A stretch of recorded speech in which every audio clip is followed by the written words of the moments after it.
Halo guys, kenalin aku Sherina Dewata Barat dengan NIM 08061282328078.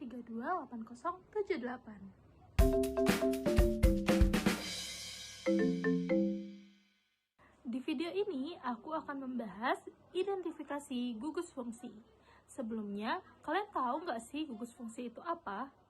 Jadi, gugus fungsi itu adalah atom atau sekelompok atom dengan susunan tertentu yang menentukan struktur dan sifat suatu senyawa serta bagian reaktif yang dapat bereaksi dengan zat lain. Nah, aku akan tampilin 10 gugus fungsi beserta dengan strukturnya. Ini dia. Pada praktikum identifikasi gugus fungsi ini, kami melakukan beberapa percobaan. Percobaan yang pertama yaitu tes ketidakjenuhan dengan menggunakan uji Bayer atau uji KMNO4. Uji ini dilakukan untuk mengidentifikasi dan membedakan mana senyawa yang jenuh dan senyawa yang tidak jenuh. Senyawa jenuh dan tidak jenuh dibedakan berdasarkan ikatan pada strukturnya. Senyawa jenuh berikatan tunggal, sedangkan senyawa tidak jenuh memiliki ikatan rangkap. Nah, identifikasinya ini dapat kita lihat dari perubahan warnanya. Jika warna pink hilang dari KMNO4, itu menandakan bahwa senyawa tersebut tidak jenuh. Jika warna pink dari reaksi KMNO4 tidak hilang, artinya senyawa tersebut jenuh. Lalu, uji yang kedua kita lakukan yaitu tes gugus alkohol. Tes gugus alkohol ini yang paling umum digunakan itu yaitu uji ester. Uji ester ini dilakukan dengan melakukan reaksi esterifikasi dengan bau identik dari suatu senyawa. Pada uji ester, biasanya senyawa alkohol itu akan berbau seperti bau buah-buahan dari hasil reaksinya. Nah, yang ketiga itu ada identifikasi alkohol primer, sekunder, dan tersier. Biasanya, untuk uji ini tuh dilihat dari tingkat kekeruhan si reaksi tersebut. Kalau kekeruhannya itu langsung muncul, artinya dia itu alkohol tersier. Jika kekeruhannya itu muncul sekitar 5 menit, artinya itu dia mengandung alkohol sekunder. Sedangkan, kalau misalnya kekeruhannya itu hanya muncul saat dipanaskan, artinya dia mengandung alkohol primer. Percobaan selanjutnya yaitu dilakukan dengan pengujian gugus fenol. Pengujian gugus fenol ini ada beberapa percobaan yaitu uji lakmus, uji besi klorida, uji Lieberman, dan juga uji pewarna phthalein.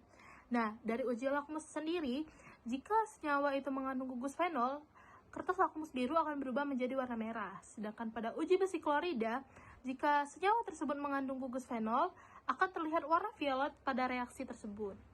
Nah, lalu reaksi yang selanjutnya yaitu dilakukan uji Lieberman.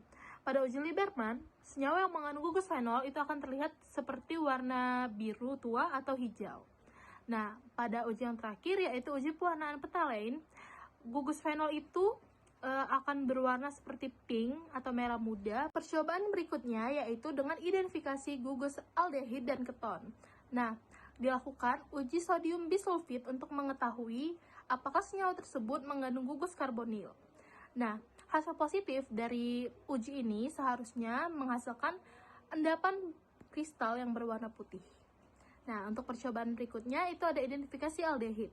Hasil positif dari masing-masing uji tersebut yaitu pada uji Schiff akan menghasilkan warna pink pada reaksi, lalu pada uji Tollens akan terbentuk cermin perak yang bersinar, dan pada uji KMNO4 akan terbentuk warna merah muda pemudar, dan juga pada uji Fehling akan terbentuk endapan berwarna merah. Pengujian selanjutnya yaitu identifikasi keton dengan uji sodium nitroprosida. Hasil positif dari pengujian ini yaitu reaksi akan berubah warna menjadi merah. Lalu percobaan berikutnya yaitu identifikasi gugus karboksilat. Untuk identifikasi ini ada beberapa uji yang dilakukan yaitu uji lakmus, uji sodium hidrogen karbonat, dan uji ester.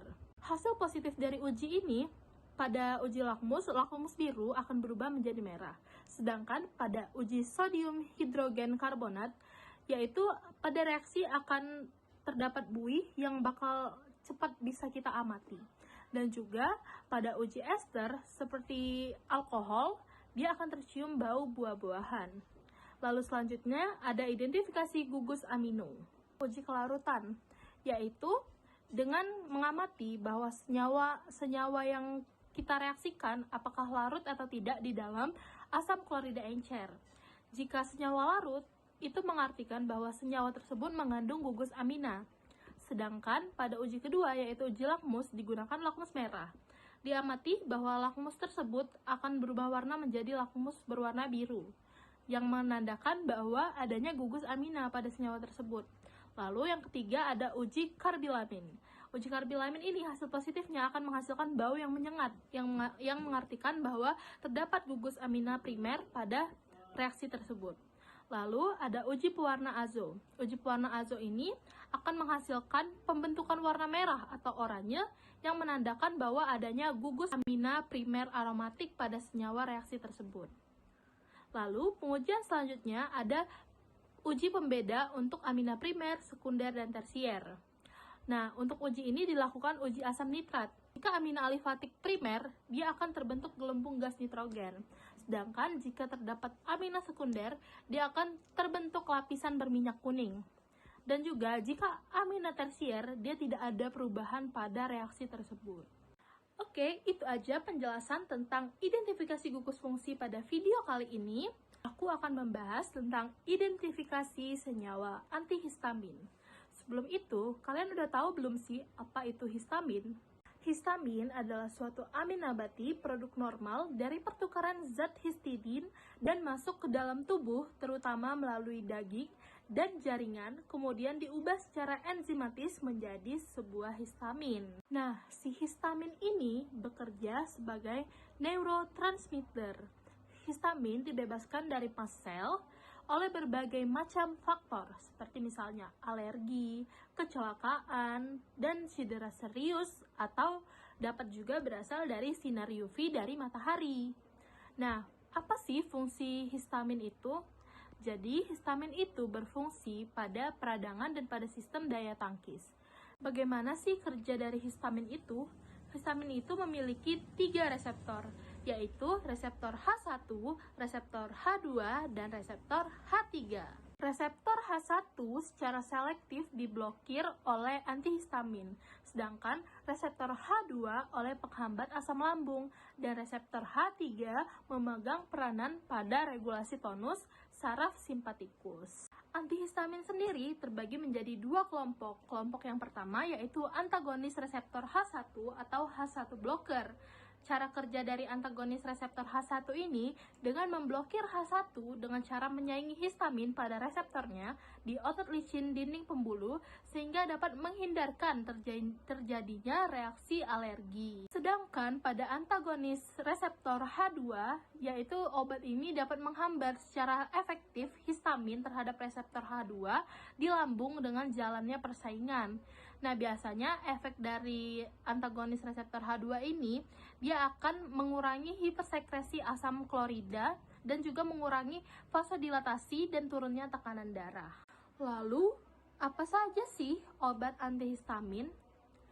Nah, yang kami gunakan pada praktikum ini ada 2, yaitu CTM atau chlorpheniramine maleat dan juga diphenhydramine HCl. Yang pertama kita akan membahas tentang CTM. CTM sendiri bekerja secara antagonis terhadap efek samping pada reseptor H1, di mana dapat menyebabkan efek samping berupa mengantuk. Nah, obat CTM ini biasanya digunakan untuk gejala alergi seperti rinitis alergi, urtikaria, bersin-bersin, mata berair, gatal-gatal, hidung atau tenggorokan atau kulit. Yang kedua, diphenhydramine HCl. Nah, obat diphenhydramine ini dapat menyebabkan kantuk atau memberikan efek menenangkan. Nah, diphenhydramine ini bekerja dengan menghambat efek histamin di otak dan mengurangi gejala alergi. Jadi, sebenarnya CTM sama diphenhydramine ini fungsinya tuh hampir sama, guys. Dan cara kerjanya juga hampir sama, sama-sama menghambat reseptor H1. Nah, aku bakal tampilin nih struktur dari histamin. Ini dia. X itu yaitu gugus isosterik, lalu R itu gugus alkil, dan AR itu gugus aril. Mungkin itu aja yang bisa aku jelasin dari video kali ini tentang identifikasi senyawa antihistamin. Semoga ilmunya bermanfaat. Terima kasih.